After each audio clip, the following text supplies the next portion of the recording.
मित्रों नमस्कार। आज यायावर के इस मंच पर आपका स्वागत है और खास बातचीत करने के लिए हमारे साथ जुड़ चुकी हैं सीनियर जर्नलिस्ट सरिता दुबे जी। सरिता दुबे जी, आपको मेरी आवाज आ रही है? जी जी जी जी बिल्कुल आ रही है मुझे आपकी आवाज।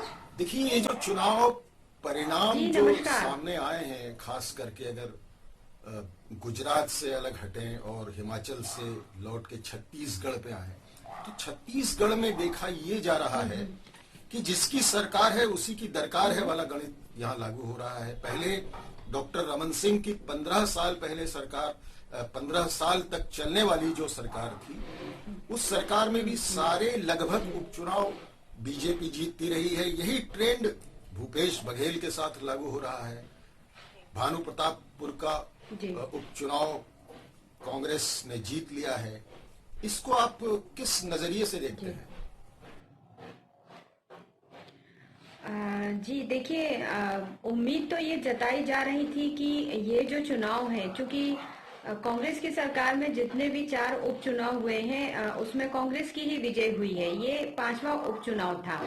इसमें ये समझ में आ रहा था कि जिस तरह से भाजपा के चेहरे बदले गए हैं, उन पे ये महती जिम्मेदारी थी कि इस चुनाव को जो है वो एक जीत के परिप्रेक्ष्य में देख रहे थे कि इस 5 साल में फिर से जो है भाजपा की सरकार जो है वो छत्तीसगढ़ में आएगी। लेकिन उनकी ये जो एक कहना चाहिए, जो उनकी ये सोच थी या जो संगठन ने जो महती जिम्मेदारी दी थी, उससे कहीं ना कहीं ये पीछे हुए हैं। और यदि जैसे कि आपने कहा कि जिस तरह रमन सिंह की सरकार में जो उपचुनाव हुए थे उसमें भी भाजपा की ही जीत हुई थी, उसी तरह कांग्रेस के उपचुनाव में कांग्रेस की जीत हुई है। तो हम ये बोल सकते हैं कि जो जनता है वो ये देखती है कि सरकार हमारे लिए किस तरह की योजनाएं ला रही है, सरकार का काम किस तरह का है। और खासकर यदि हम अभी आरक्षण वाले मुद्दे की यदि हम बात करते हैं, तो ये आरक्षण वाला मुद्दा जो है वो कहीं ना कहीं हावी था इस चुनाव में। और जो ग्रामीण जनता है वो यही देखती है कि जो भी सरकार है या जो भी जिसको हम चुनकर लेकर आए हैं, वो हमारे लिए किस तरह की कल्याणकारी योजनाएं जो है वो चला रही है, हमको उससे कितना फायदा मिल रहा है या मिलने वाला है। शायद कमोवेश यही स्थिति बनी है और इस जो चुनाव में जो है वो कांग्रेस की जीत हुई है। जी रमेश जी। बिल्कुल आप सही आकलन कर रहे हैं, लेकिन जिस हिसाब से देखा जाए तो पिछला जी चुनाव भानु प्रतापपुर 2018, जी इसमें मनोज मंडावी जिनकी मृत्यु हो गई और उस हाँ निधन के बाद ही यहाँ उपचुनाव हुए, तो उनको 27,000 वोटों से जीत मिली थी। लेकिन उनकी पत्नी सावित्री मंडावी को सिर्फ 21,000 वोटों से जीत मिली है। तो ये किस तरह की सहानुभूति है? अ, देखिए, यदि हम बात करते हैं सहानुभूति की, तो सहानुभूति वाली बात तो इसमें नजर नहीं आती है। सहानुभूति के चुनाव तो यदि कांग्रेस का ये कहना है या भाजपा, जैसे कि भाजपा ये अभी कह रही है कि सहानुभूति के वोट पड़े हैं, तो सहानुभूति के वोट तो नहीं पड़े हैं। और जो कांग्रेस की सरकार के जो काम है उसको देखते हुए जनता ने जो है कि वोट दिया है। और चूंकि सावित्री मंडावी का बैकग्राउंड जो है वो राजनीति से जुड़ा हुआ नहीं रहा था, लेकिन चूंकि कांग्रेस के ही किसी हमें नेता को या कांग्रेस का ही हमें यहाँ विधायक होना चाहिए, जैसा कि जनता ये सोचती है कि जिसकी सरकार उसी की पार्टी का विधायक यदि होगा, उसी नेता को हम चुनेंगे, तो हमारे जितने भी काम है वो आसानी से होंगे। तो मुझे ये लगता है कि कहीं ना कहीं ये वाली स्थिति है। और इसी सब विचारों को देखते हुए ही जो है सावित्री मंडावी जो है उनकी यहाँ पे विजय हुई है। हालांकि उनको वोट कम पड़े हैं, लेकिन दोनों प्रतिद्वंदी जो कि अकबर राम कुर्राम और जो हमारे भाजपा के ब्रह्मानंद नेता, उनको यदि हम तुलना करते हैं तो उनसे जो है काफी अच्छी जीत हुई है। क्योंकि जीत की संभावना जो राजनीति के विश्लेषक थे, जो बड़े बड़े नेता थे, वो ये कहते थे कि अरे वो बहुत ज्यादा वोटों से तो नहीं जीत पाएंगी, 4-5 हजार वोटों से जीत जाएंगी। हालांकि जीत का जो आंकलन था वो सभी का यही था कि जीत तो कांग्रेस की ही होनी है, लेकिन इतने अधिक वोटों से जीतेंगी ये वाली स्थिति नहीं थी। जी रमेश जी। सरिता जी, अगले साल छत्तीसगढ़ में विधानसभा के आम चुनाव होने हैं और कांग्रेस पार्टी बहुत भारी भरकम लाव लश्कर वाली स्थिति में है और इस उपचुनाव की जीत के बाद तो 70-72 तक संख्या पहुंच गई है।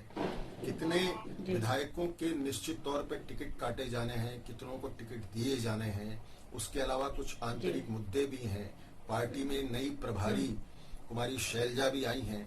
तो आपको क्या लगता है कि इस उपचुनावी हार के बाद भाजपा के सामने ज्यादा चुनौतियां हैं या सत्तारूढ़ कांग्रेस पार्टी खास करके मुख्यमंत्री भूपेश बघेल के सामने ज्यादा चुनौतियां हैं?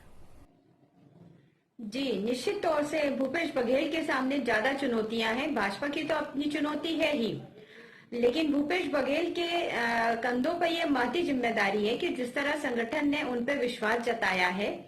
और आंतरिक कलह की यदि हम बात करते हैं तो कांग्रेस में आंतरिक कलह का जो एक माहौल है वो तो है ही, क्योंकि हम ये जो है पिछली 5 साल की सरकार में लगातार ये देखने को आ रहा है।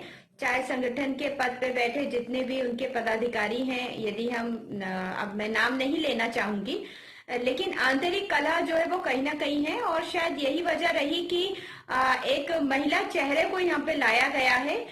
कुमारी शैलजा को जो प्रभार दिया है छत्तीसगढ़ का, वो आने वाले चुनाव के मद्देनजर ही दिया गया है। और जो कांग्रेस का अधिवेशन फरवरी को होने वाला है, उसके लिए छत्तीसगढ़ को चुनना भी एक उसकी वजह यही रही है कि भूपेश बघेल के कंधों पे जो महती जिम्मेदारी दी है संगठन ने, और जिस तरह से वो हिमाचल प्रदेश के अभी पर्यवेक्षक जो है बनाए गए थे, और उनके देखरेख में जिस तरह से कांग्रेस की वहां पे जीत हुई है, तो कांग्रेस पार्टी को या फिर कहना चाहिए संगठन को ये उम्मीद है कि आने वाली सरकार जो है छत्तीसगढ़ में फिर से कांग्रेस की ही बनेगी।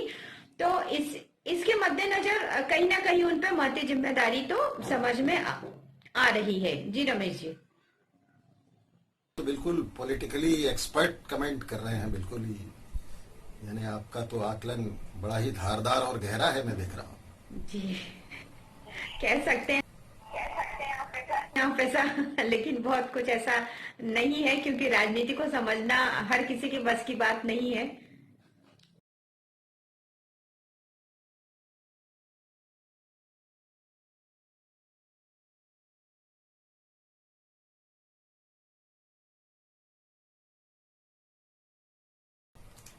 ये बताइए कि छत्तीसगढ़ में 2 पार्टी सिस्टम है, क्या तीसरी पार्टी की कोई संभावना है? तीसरी पार्टी की संभावना तो छत्तीसगढ़ में कहीं से कहीं तक नहीं है।